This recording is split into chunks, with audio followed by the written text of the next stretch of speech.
नमस्कार, दिन भर की बड़ी खबरों में आपका स्वागत है। मैं हूं परवीन शेख।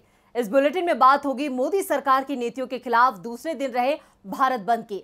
विपक्षी दलों को एकजुट करने की ममता की कोशिश की। जानेंगे पंडित नेहरू के नाम से जुड़े संस्थान पर मोदी सरकार का क्या है फैसला।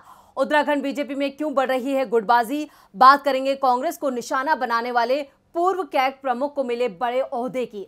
मुस्लिम महिलाओं को टारगेट करने वाले आरोपियों को मिली राहत की। और बुलेटिन के आखिर में बात 100 रुपए के पार पहुंचे पेट्रोल डीजल की। लेकिन तमाम बड़ी खबरों से पहले एक नजर सुर्खियों पर। लोकसभा में सरकार ने दी जानकारी। जम्मू कश्मीर से अनुच्छेद 370 हटने के बाद 34 लोगों ने जम्मू कश्मीर में खरीदी संपत्ति। केंद्र सरकार ने 2019 में जम्मू कश्मीर से हटाया था अनुच्छेद 370। असम और मेघालय में सीमा विवाद हुआ समाप्त। दिल्ली में समझौते पर लगी मोहर। गृह मंत्री अमित शाह की मौजूदगी में हुआ समझौता। सतीश महाना चुने गए यूपी विधानसभा के अध्यक्ष। बधाई देते हुए नेता विपक्ष अखिलेश यादव ने कहा, सदन में विपक्ष को सवाल उठाने का मिलना चाहिए अधिक मौका, नहीं तो निरंकुश हो जाती है सरकार। राइट और लेफ्ट सभी का ध्यान रखे विधानसभा अध्यक्ष। तेजी के साथ बंद हुआ शेयर बाजार। सेंसेक्स 350 अंक की तेजी के साथ 57,943 पर हुआ बंद। निफ्टी 103 अंकों की तेजी के साथ 17,325 पर हुआ बंद। सुर्खियों के बाद बात आज की सबसे बड़ी खबर की। केंद्र सरकार की नीतियों के खिलाफ देश भर की तमाम ट्रेड यूनियनों द्वारा बुलाए गए 2 दिन के भारत बंद का आज अंतिम दिन था। दूसरे दिन भी इस हड़ताल का व्यापक असर दिखाई दिया। हड़ताल में कर्मचारी, मजदूर, किसानों ने हिस्सा लिया। कई राजनीतिक दलों ने भी इस बंद का समर्थन किया। तो बंद के दौरान देश के क्या रहे हालात, देखते हैं ये खास रिपोर्ट। केंद्र की मोदी सरकार की गलत नीतियों के खिलाफ आज भी पूरे देश में जनता का हल्ला बोल जारी है। जनता ने मोदी सरकार को मजदूर विरोधी और किसान विरोधी करार दिया है और सरकार के खिलाफ अपनी आवाज बुलंद कर दी है। ट्रेड यूनियंस ने सरकार की विभिन्न नीतियों के विरोध में 2 दिवसीय भारत बंद का आह्वान किया है। भारत बंद का आज दूसरा और अंतिम दिन है। आपको बता दें कि भारत बंद के मद्देनजर आज सुबह से ही किन राज्यों में दिखा भारत बंद का असर। कर्नाटक, केरल, पश्चिम बंगाल, हरियाणा, झारखंड, छत्तीसगढ़, मध्य प्रदेश, असम, दिल्ली, तमिलनाडु, बिहार, पंजाब, राजस्थान, गोवा, उड़ीसा और महाराष्ट्र, इन सारे राज्यों में भारत बंद का असर देखने को मिला। इस भारत बंद में टेलीकॉम, कोयला, इस्पात, तेल, पोस्टल, इनकम टैक्स, तांबा, बैंक, बीमा कर्मचारी भी शामिल हैं। कर्नाटक में ट्रेड यूनियनों की ओर से 2 दिवसीय राष्ट्रव्यापी हड़ताल के मद्देनजर centre for Indian trade union और अन्य वामपंथी संगठनों ने सरकारी नीतियों के खिलाफ जोरदार विरोध प्रदर्शन किया। भारत बंद के कारण केरल राज्य सड़क परिवहन निगम ने अपनी सेवाएं रोक दी हैं, जिसके कारण सड़कें सुनसान नजर आ रही हैं। केवल कुछ निजी वाहन ही देखे जा रहे हैं। वहीं पश्चिम बंगाल में भारत बंद के कारण जादवपुर रेलवे स्टेशन पर लेफ्ट फ्रंट से जुड़े संगठन चक्का जाम कर रहे हैं। All India bank employees association ने भी इस आंदोलन को अपना समर्थन दिया है। भारत बंद की वजह से सार्वजनिक क्षेत्र के कई बैंकों में कामकाज आज भी प्रभावित है। साथ ही सार्वजनिक परिवहन सेवाएं ठप रही। वहीं आज भी बैंकों की सेवा बंद है। महाराष्ट्र की बात करें तो आज कई इलाकों में बिजली का संकट भी गहराया। काफी देर तक बिजली गुल रही। राज्य के ऊर्जा मंत्री नितिन राउत ने यूनियन से हड़ताल वापस लेने की अपील की थी और भरोसा दिलाया कि राज्य सरकार निजीकरण नहीं करने जा रही है। इसके अलावा सरकारी और बीमा कंपनियों के कर्मचारियों और पुराने निजी क्षेत्र के बैंक कर्मियों ने आजाद मैदान में एक बैठक की और उन्हें आश्वासन दिया कि किसी भी निगम का निजीकरण नहीं किया जाएगा। लेकिन संगठनों ने हड़ताल वापस लेने से इनकार कर दिया। आपको बता दें कि 12 सूत्री मांग पत्र के लिए मजदूर और किसान कई सालों से संघर्ष कर रहे हैं, लेकिन सरकार की ओर से उचित कदम नहीं उठाए जाने के कारण इस बंद को बुलाया गया है। कर्मचारियों की प्रमुख मांगे हैं 4 श्रम कानूनों और जरूरी रक्षा सेवा अधिनियम को रद्द किया जाए। संयुक्त किसान मोर्चा की मांगों वाले 6 सूत्री घोषणा पत्र को स्वीकार किया जाए।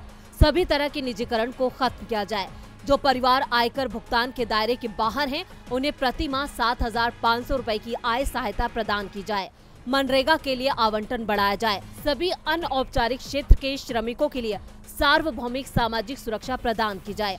आंगनवाड़ी, आशा, मिड डे मील और दूसरी योजना में लगे कार्यकर्ताओं के लिए वैधानिक न्यूनतम पारिश्रमिक और सामाजिक सुरक्षा प्रदान की जाए। इन सारी मांगों को लेकर जनता एक बार फिर मोदी सरकार के खिलाफ सड़कों पर उतर चुकी है। वहीं इस भारत बंद को मुख्य विपक्षी पार्टी कांग्रेस की तरफ से भी समर्थन मिला है।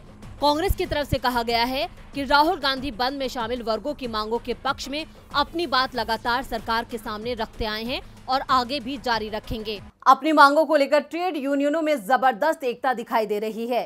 ट्रेड यूनियनों की एकता का असर सरकार पर भी दिख रहा है। लेकिन जब बात राजनीति की हो तो विपक्षी एकता की सिर्फ बातें ही होती हैं। विपक्षी दल एक साथ नहीं दिखाई देते। जो पार्टी मुश्किल में होती है उसे विपक्षी एकता की याद आती है। बंगाल में एकला चलो की बात करने वाली टीएमसी चीफ अब विपक्षी एकता की बात कर रही हैं। तो क्यों आई ममता को विपक्षी एकता की याद, देखते हैं ये रिपोर्ट। पश्चिम बंगाल में बार बार बीजेपी को पटकनी देकर जीत का परचम लहरा रही तृणमूल कांग्रेस सुप्रीमो ममता बनर्जी ने एक बार फिर तीसरे मोर्चे का सुर छेड़ा है।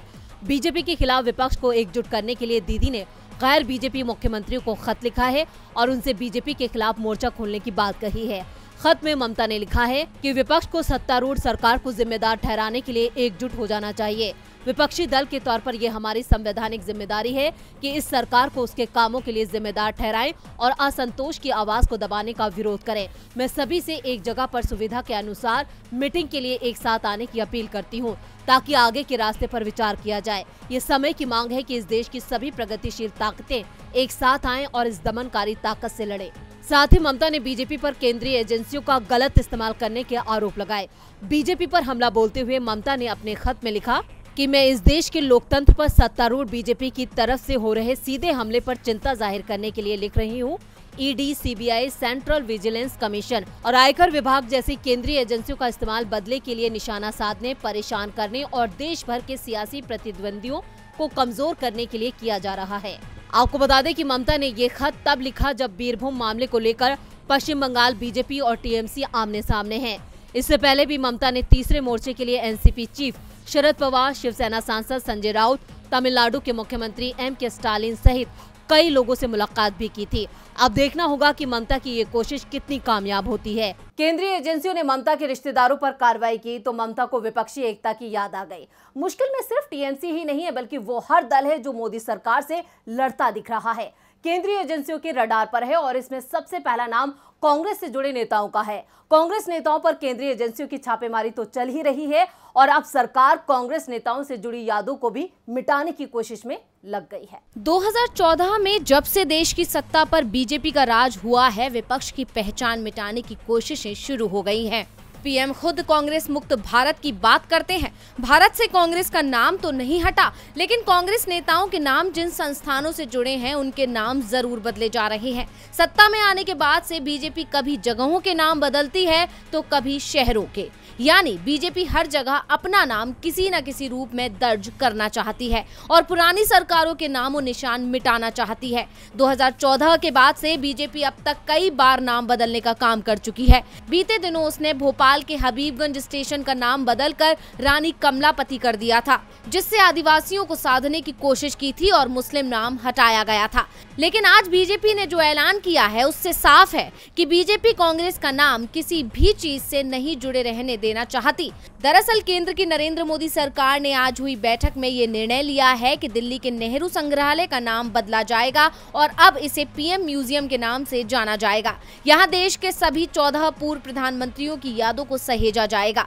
प्रधानमंत्री नरेंद्र मोदी अम्बेडकर जयंती यानी 14 अप्रैल को इसका उद्घाटन करेंगे। इससे पहले पीएम ने इंडिया गेट पर रखी हुई अमर जवान ज्योति का वॉर मेमोरियल में रखी ज्योति में विलय किया था। 1972 में इसे तत्कालीन प्रधानमंत्री इंदिरा गांधी ने नई दिल्ली में राजपथ पर इंडिया गेट पर स्थापित किया था। ऐसे में अब एक बार फिर नेहरू संग्रहालय का नाम बदलकर बीजेपी कांग्रेस के नाम पर सीधे तौर पर चोट कर रही है। और अगर नाम बदलने की बात करें तो 2014 के बाद से बीजेपी ऐतिहासिक शहर इलाहाबाद का नाम बदलकर प्रयागराज कर चुकी है। इसके अलावा Gurgaon, race course road, Aurangzeb road और मुगलसराय जंक्शन, डलहौजी रोड जैसी चर्चित जगहों के नाम बदले जा चुके हैं। हालांकि बीजेपी की इस नीति पर कांग्रेस के साथ ही विपक्षी दलों ने विरोध भी जताया, लेकिन बीजेपी अपनी मनमर्जी चला रही है। अब नेहरू संग्रहालय का नाम बदलकर बीजेपी एक बार फिर कांग्रेस मुक्त भारत के अपने सपने को साकार करने की जुगत में लग गई है। लेकिन क्या ये इतना आसान है? ये एक बड़ा सवाल है। नेहरू संग्रहालय अब पीएम संग्रहालय होगा। आगे और भी नाम बदले जा सकते हैं। बीजेपी की सरकार नाम बदलने में लगी है तो उत्तराखंड बीजेपी के अंदर नाम को लेकर अलग ही लड़ाई चल रही है। राज्य के सीएम पुष्कर सिंह धामी और बीजेपी के प्रदेश अध्यक्ष मदन कौशिक के समर्थक भी आमने सामने नजर आ रहे हैं। उत्तराखंड की 70 विधानसभा सीटों में से 47 सीटों पर जीत हासिल कर बीजेपी दोबारा सत्ता पर तो आ गई, लेकिन बीजेपी के अंदर चल रही रार अभी खत्म नहीं हुई है, बल्कि और खुलकर सामने आ गई है। पार्टी में चल रही गुटबाजी खुलकर दिखाई देने लगी है। सीएम बनने के बाद पुष्कर सिंह धामी के शुभकामनाओं के बैनर उत्तराखंड में जगह जगह दिखाई दे रहे हैं, लेकिन उन पोस्टरों में से अधिकांश में बीजेपी प्रदेश अध्यक्ष मदन कौशिक की फोटो गायब दिखाई दे रही है। हरिद्वार में तो इस तरह के फोटो जगह जगह देखे जा रहे हैं। इन पर हरिद्वार ग्रामीण सीट के पूर्व विधायक स्वामी यतीश्वर आनंद और लक्सर के पूर्व विधायक संजय गुप्ता की बड़ी बड़ी फोटो लगी दिख रही है। भाजपा के अन्य पदाधिकारियों समेत बीजेपी जिला अध्यक्ष का फोटो पोस्टरों पर दिख रहा है, लेकिन हरिद्वार से 5 बार के विधायक और बीजेपी के प्रदेश अध्यक्ष मदन कौशिक की फोटो गायब है। दरअसल सीएम धामी विधानसभा चुनाव खटीमा सीट से हार गए थे। धामी समर्थकों का आरोप है कि उन्हें हराने की साजिश पार्टी के अंदर ही रची गई थी। मदन लाल कौशिक की ओर से भी सीएम पद पर दावेदारी जताई जा रही थी और धामी की हार के बाद कौशिक अपनी दावेदारी को लेकर दिल्ली तक पहुंच गए थे, लेकिन बीजेपी आलाकमान ने कौशिक की जगह पुष्कर सिंह धामी के नाम पर ही मोहर लगाई। धामी के सीएम बनने के बाद प्रदेश में गुटबाजी और तेज हो गई है, जिसके चलते मुख्यमंत्री पद की शपथ लेने के 1 हफ्ता बाद भी सीएम अपने मंत्रियों के बीच मंत्रालय का बंटवारा नहीं कर पाए और अब बीजेपी के पोस्टर से मदन कौशिक की फोटो नदारद होना गुटबाजी की बात पर मोहर लगाती है। उत्तराखंड में गुटबाजी के चलते ही बीजेपी कमजोर हुई, लेकिन कांग्रेस की कमजोरी के चलते बीजेपी सत्ता में पहुंच गई। कांग्रेस को कमजोर करने की कोशिश राजनीतिक स्तर पर नहीं बल्कि प्रशासनिक स्तर पर भी लंबे वक्त से चल रही है। केंद्र में जब कांग्रेस के नेतृत्व वाली मनमोहन सिंह सरकार थी तो तत्कालीन कैग प्रमुख विनोद राय की जांच रिपोर्टों ने सरकार को हमेशा कटघरे में खड़ा किया, जिसका फायदा बीजेपी को मिला और बीजेपी राज में विनोद राय को इनाम दिया गया है। कैग के पूर्व प्रमुख विनोद राय का नाम आते ही यूपीए सरकार में 2G स्पेक्ट्रम और कोयला घोटालों के नाम पर खड़ा हंगामा सामने आ जाता है। इन घोटालों के खुलासे में विनोद राय की बड़ी भूमिका थी। स्पेक्ट्रम और कोयला घोटालों में कांग्रेस के कई बड़े नेताओं के नाम शामिल थे, जिसे लेकर विनोद राय ने भी खूब सुर्खियां बटोरी थी, लेकिन बाद में विनोद राय को कांग्रेस नेताओं से माफी भी मांगनी पड़ी थी। अब एक बार फिर विनोद राय खबरों में हैं। इस बार उन्हें मोदी सरकार के साथ वफादारी और मोदी भक्ति का बड़ा इनाम मिला है। कल्याण ज्वेलर्स इंडिया लिमिटेड ने विनोद राय को कंपनी का चेयरमैन और स्वतंत्र गैर कार्यकारी निदेशक बनाया है। कल्याण ज्वेलर्स के चेयरमैन पद पर नियुक्त होने के साथ ही राय कंपनी के निदेशक मंडल में 8वें गैर कार्यकारी निदेशक बन जाएंगे। विनोद राय को कल्याण ज्वेलर्स का चेयरमैन बनाए जाने पर यह कहा जा रहा है कि उन्हें मोदी भक्ति का इनाम मिला है। विनोद राय कांग्रेस सरकार के बड़े आलोचक रहे हैं। 1972 बैच के केरल कैडर के IAS अधिकारी विनोद राय ने थ्रिसूर जिले में सब इंस्पेक्टर के तौर पर अपना करियर शुरू किया। बाद में वो कलेक्टर बने और थ्रिसूर जिले में 8 साल बिताए।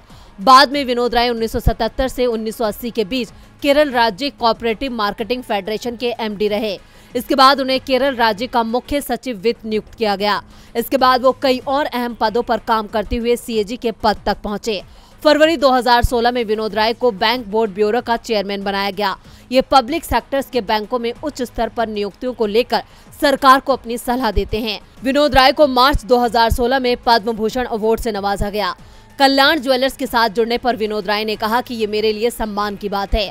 वह TS कल्याण रमन कंपनी के निदेशक मंडल में प्रबंध निदेशक के रूप में बने रहेंगे। कैग के पूर्व प्रमुख रॉय संयुक्त राष्ट्र की बाहरी लेखाकारों की समिति के अध्यक्ष भी रहे हैं। मनमोहन सरकार के खिलाफ विनोद राय ने जो दावे किए थे वो सभी बाद में गलत साबित हुए, लेकिन सजा विनोद राय को नहीं बल्कि देश की जनता ने मनमोहन सिंह और कांग्रेस को दी। यानी गलती करने वाले आसानी से बचकर निकल गए। ऐसे ही कुछ मुस्लिम महिलाओं को बदनाम करने की कोशिश करने वाले लोगों के साथ हुआ है। उन्हें भी राहत मिली है। कोर्ट ने आरोपियों को जमानत दे दी है। दिल्ली की एक अदालत ने सोमवार को बुल्लीबाई ऐप मामले के आरोपी नीरज बिश्नोई और सुल्ली डील्स ऐप को बनाने वाले ओंकारेश्वर ठाकुर को जमानत दे दी है।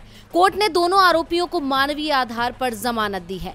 कोर्ट ने माना है कि आरोपी पहली बार अपराधी हैं और लगातार जेल में रहना उनकी समग्र भलाई के लिए हानिकारक होगा। हालांकि अदालत ने जमानत के साथ आरोपियों पर सख्त शर्तें लगाई ताकि वो किसी गवाह को धमका ना सके और किसी भी सबूत को खराब अब न कर सकें।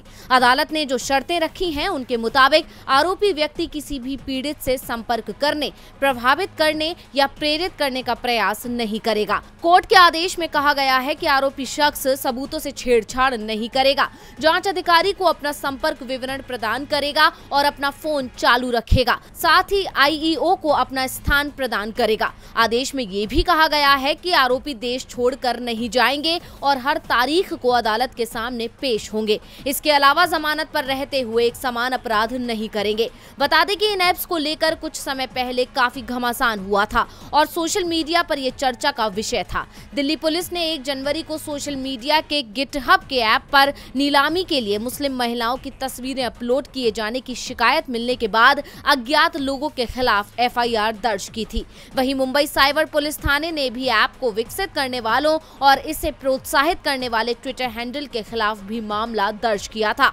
भारत में इस अपराध को अल्पसंख्यकों के खिलाफ एक साजिश की तरह देखा जा रहा था, जहां महिलाओं को बदनाम कर समूचे समुदाय को निशाने पर लेने का घिनौना खेल हो रहा था। मुस्लिम वर्ग की ऐसी महिलाएं जो राजनीति, शिक्षण, पत्रकारिता या अन्य किसी व्यवसाय में मुखर होकर काम कर रही हैं, उनकी तस्वीरें ऐप पर डालकर उनकी नीलामी का ऐलान हो रहा था, जो ये बताता है कि इस ऐप को बनाने वाले महिलाओं के लिए कितनी घटिया सोच रखते हैं। लेकिन अब अदालत ने उन्हें मानवीय आधार पर जमानत दे दी है। और बुलेटिन के आखिर में बात महंगाई की। जब से 5 राज्यों के विधानसभा चुनावों के नतीजे आए हैं, तब से पेट्रोल डीजल के दामों में बेतहाशा बढ़ोतरी दिख रही है।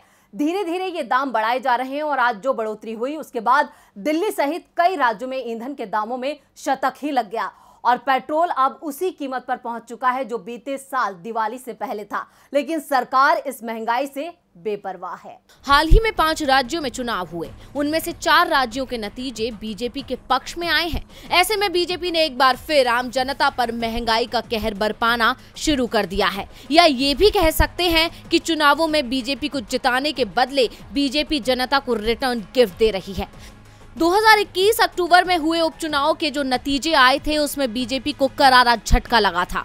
यहां तक कि खुद बीजेपी शासित हिमाचल के सीएम जयराम ठाकुर ने महंगाई को ही इसका कारण बताया था। ऐसे में 2022 की शुरुआत में होने वाले विधानसभा चुनाव में बीजेपी को हार का डर सताया और केंद्र ने आनन फानन में दीपावली से ठीक पहले पेट्रोल डीजल के दामों में मामूली गिरावट देकर नाराज जनता को मनाने की कोशिश की और बीजेपी को इसका फायदा भी मिला। लेकिन अब चुनाव के नतीजे आने के बाद एक बार फिर पेट्रोल डीजल में दामों ने रफ्तार पकड़ ली है और अब पेट्रोल डीजल के दाम एक बार फिर 100 के पार जा चुके हैं। आम आदमी को महंगाई का झटका देते हुए पिछले 8 दिनों में आज 7वीं बार फिर ईंधन के रेट में इजाफा किया गया है। बता दें कि 22 मार्च से ईंधन की कीमत में 80-80 पैसे की बढ़ोतरी का सिलसिला शुरू हुआ था, जिसके बाद दिल्ली, यूपी, राजस्थान, मध्य प्रदेश, छत्तीसगढ़, झारखंड, पंजाब, बिहार सहित लगभग सभी राज्यों के प्रमुख शहरों में पेट्रोल 110 के पार पहुंच गया है, जिससे आम जनता एक बार फिर महंगाई के बोझ तले दब गई है। वहीं विपक्ष लगातार केंद्र सरकार को इस मुद्दे पर घेर रहा है। कांग्रेस ने लोकसभा में पेट्रोल डीजल की कीमतों पर चर्चा के लिए स्थगन प्रस्ताव भी दिया है। इसके अलावा कांग्रेस ने बीजेपी के राज में महंगाई के खिलाफ मोर्चा खोल दिया है। 26 मार्च को हुई बैठक में पार्टी ने निर्णय लिया कि 31 मार्च को महंगाई के खिलाफ कांग्रेस का देशव्यापी आंदोलन होगा। इसके साथ ही 2 से 4 अप्रैल को ब्लॉक व जिला स्तर पर प्रदर्शन होगा। साथ ही 7 अप्रैल को प्रदेश की राजधानियों में प्रदर्शन होगा। ऐसे में केंद्र सरकार के लिए मुश्किलें बढ़ सकती हैं, लेकिन सवाल वही है कि मोदी सरकार कब जागेगी? क्या इसी तरह आम जनता पर पड़ती रहेगी महंगाई की मार, या फिर विपक्ष की आवाज सरकार को करेगी सत्ता से बाहर? तो आज इस बुलेटिन में बस इतना ही। देखते रहिए डीवी लाइव। नमस्कार।